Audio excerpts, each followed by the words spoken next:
안녕하세요. 친환경기술연구소의 정탄소장입니다. 오늘 쉽게 하는 가정 유용 미생물 배양에 대해서 말씀드리고자 합니다. EM은 어떻게 하다 보니까 저하고도 한 30년을 넘게 같이 왔네요. EM에 대해서 여러 가지 저도 지금까지도 배우는 입장이니까 같이 한번 이야기해 봤으면 좋겠습니다.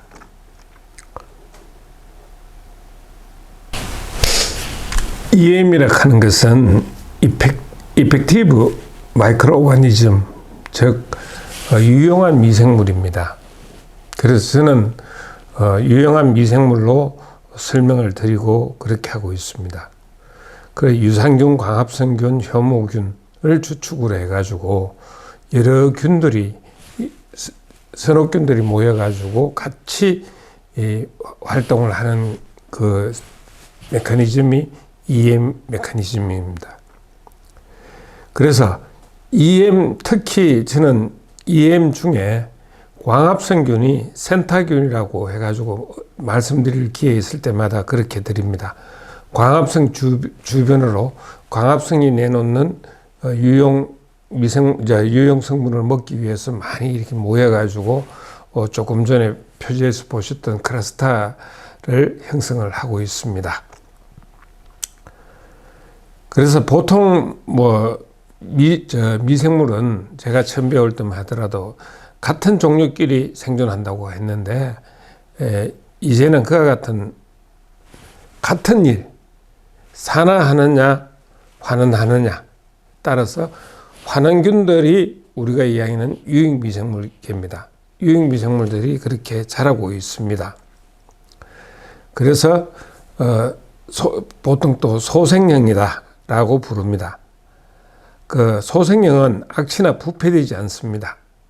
보통 일반적으로 산화형 미생물들은 악취를 내뿜거나, 그래서 어떻게 보면 EM하는 쪽에서는 냄새가, 악취가 바로 그 원흉이다.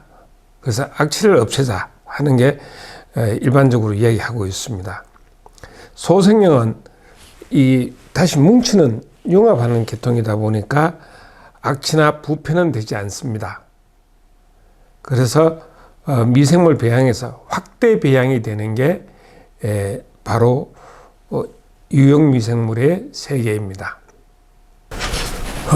EM은 누가 창안하였는가 라고 이제 질문들이 많으신데요. 미국에서 일부 학자들이 예언을 했다고는 했습니다. 이런 미생물 세계가 있을 것이다. 그런데 이제 실제적으로 일본에 있는 일본 육교, 그게 이제 오키나와에 있는 히가데로 교수가 혼합급 효과를 우연하게 확인해가지고 그거를 검증해서 전 세계로 확대했다고 합니다. 자기 실험하고 이래 미생물 군들을 해가지고 대학원생 보고 이거를 내버리라 처리하라니까 하우스 어떤 구석 자리에다가 계속 모아서 이균 저균 다 갖다 붓고 나니까 거기에만 병 없이 튼튼해졌다. 그래서 그걸 갖다 관심을 두고 연구해가지고 EM을 만들었다고 합니다. 그런데 우리는 선조로부터 좋은 거를 물려받았고 확실하게 못 쓰게 되어버렸습니다. EM을 계속 공부하면서 이렇게 보니까 우리나라 전통 김치가 굉장히 중요한 역할을 했다. 그러한 거기에다 광합성균이 혹시 이제 물이나 이런 걸 통해 들어가가 거기에서도 그런 클러스터들이 나오더라. 미생물의 군집이 나오더라. 그렇게 해서 김치가 참 세계적으로 중요한 음식이 되었지만 우리한테도, 농업한테도 굉장히 중요한 것이 될 것이다. 라또 미생물로 하고 있는 일본의 미생물에 대해서는 그거보다는 100번 나을 것이다. 그래서 아까 같이 말씀드렸듯이 소생형이 있고 분계형이 있습니다. 우리는 지금 어차피 합성하는 합성계를 미생물을 써야 됩니다. 효모나 방성균이나 바실러스나 이런 미생물들이 뭉쳐가 계속 합성돼가 새로운 물질을 만드는 이런 게 되게 될 것입니다. 생각 이상으로 농산물 생산이 확실하게 많이 생산됩니다. 저도 뭐 토마토라든지 아니면 뭐 무라든지 이런 거 현장에서 보니까 깜짝 놀랄 수 있는 것을 많이 봤습니다. 그 다음에 환경 개선용, 하천 개선이라든지 수질 개선, 본인의 경우에는 여천 석유화학 단지에 페놀 처리할 때 하루에 1,000톤씩 나오는 그 폐수 처리장에서 초기에는 조금 혼이 났지만은 굉장히 극단적인 처리까지 해봤습니다. 정화조는 뭐 많이 해봤습니다. 그래서 옆에 보면 사진에 보면 희가 선생님이 무릎 큼지막한 걸 들고 계십니다. 그 옆에 있는 사진은 2008년도에 일본의 히가데로 교수님이 혼합 균의 효과를 확인하면서 개발되었다고 합니다.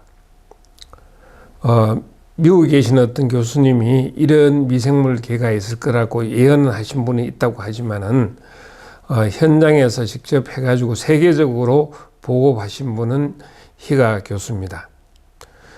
근데 이 이행 공부를 하면서 보니까 참 우리가 전통을 너무 제대로 발전 못 시켰다. 우리 김치에 나오는 모든 균에다가 광합성균, 실제적으로 보면 자연계에 뛰어들어오는 광합성균, 물이나 있는데 묻혀온 광합성균으로 인해 가지고 클라스터가 형성되는 것을 가끔 보고 있습니다. 그리고 이제 그 미생물 중에 소생형, 합성돼서 합성계를 할 수 있는 그 계속 성장하는 게 있고, 붕괴형, 우리 뭐 고름이라든지 이렇게 뜨끈뜨끈하면서 이 자체를 무너뜨리게 하는, 조직을 무너뜨리게 하는 그 이제 부패형계, 소멸계 이런 게 있습니다. 그래서 이 소생형으로 되는 그 농산물을 보면 상당히 그 우수한 농산물들이 많습니다. 특히 환경개선용에서 제가 뭐 정화조나 이런 데서 많이 신문에도 나보기도 했습니다만은 발효해 가지고 우리 음식물이라든지 이런 걸 가지고 2차 발효를 해서 넣어주면 상당히 실한 고추라든지 실한 상추 같은 걸 먹을 수가 있습니다. 그 다음에 이제 산화방지제로 뭐 이래 녹 같은 쓰는데 아니면 녹을 닦아내는데 써보시면 깨끗하게 비켜지는 그런 효과도 느낍니다.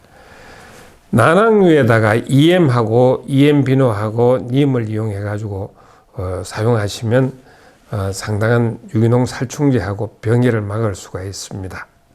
요거는 나중에 제 블로그나 네이버 블로그나 이런 데 와가지고 보시기 바랍니다. 다음 설명할 때 그걸 한번 다시 설명을 해드리겠습니다. 그 다음에 소주를 활성액에다 10% 넣고 설탕을 2% 첨가해가 재발효하면 EM5라고 살균력도 있고 살충력도 가진 되기 때문에 진딧물 같은 데도 효과적입니다. 집에서 간단하게 집에다 농약 같은 거 놔두기가 어려우니까 그러고 쓰시면 좋습니다. 그 사회보호시설 등에 있는 환우들이든지 이런 분들한테도 쓰면 상당히 기분이 상쾌해지고 다툼 같은 것도 많이 줄어듭니다. 여기까지 제가 설명을 드렸는데 긴 시간 동안 그 많은 듣는다고 지금 저도 목 상태가 안 좋아가지고 힘들었는데 많이 들어주셔서 감사합니다. 그리고 구독, 좋아요 좀 눌러주십시오. 저희들도 꾸준하게 일정하게 이런 자료들을 계속 올릴 수 있으면 좋겠습니다. 또 어떤 중개 현장이 있었을 때 EM 할 때 EM이나 좋은 미생물로 할 때 같이 현장 방송을 할 수 있게 되면 참 좋겠습니다. 예, 구독, 좋아요 다시 한번 부탁드리겠습니다. 감사합니다.